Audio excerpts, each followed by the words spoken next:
After returning, the men were horrified to find that the gas level was still rising and that they would be poisoned sooner or later. So they had to escape with their daughter. The only way for their daughter to get out is to wear a spacesuit. But the suit is in a lab in the city center. But the husband and wife are so desperate to save their daughter that they decided to risk their lives to find the suit. When they find out that her parents are going to the city center, the daughter asks them to visit her friend. Her friend suffers from sepsis, just like her, and her parents are always away. They refuse to do so because they were not obliged to help someone else's child in a situation where everyone was in danger. The couple had no choice, but finally agreed to let their daughter stop by. But strangely, when they arrived at the boy's house, they found no one there, as the oxygen was running out. They didn't have time to think about it. And then they went to the lab and found the spacesuit. They took the suit and were about to leave when the lab exploded. Luckily, it didn't take long for them to wake up, but the man suddenly couldn't breathe and realized that the oxygen tube had broken. Now there's only one oxygen tank and the couple can only alternate between using it and carrying the heavy spacesuit. They walked and stopped for who knows how long before they reached the top floor. What's worse, the oxygen tank is about to run out. So both of them are going to die here. So the man decided to let his wife go home first,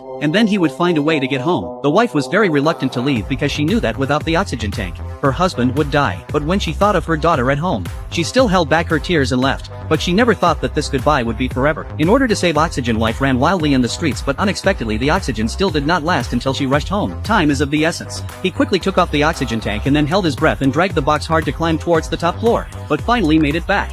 But she never thought that the next scene she saw would make her even more suffocated than in the gas. The spacesuit had been burned by the explosion. The woman was in despair after all the work she had done. On the other hand, the man was still rushing home along the roof, but he saw a dead man on the rooftop. Such a long bloodstain was obviously killed by someone. The man took a look at the bloodstain and boldly walked towards the inside. There were indeed traces of human habitation. In addition to the supplies, there were even tanks of oxygen cylinders. He looked around again to make sure that no one was nearby, and then directly put the oxygen tank on his back and prepared to take this to go back. But before he could get out of the door, a man in a police uniform came in and warned him to put the tank down.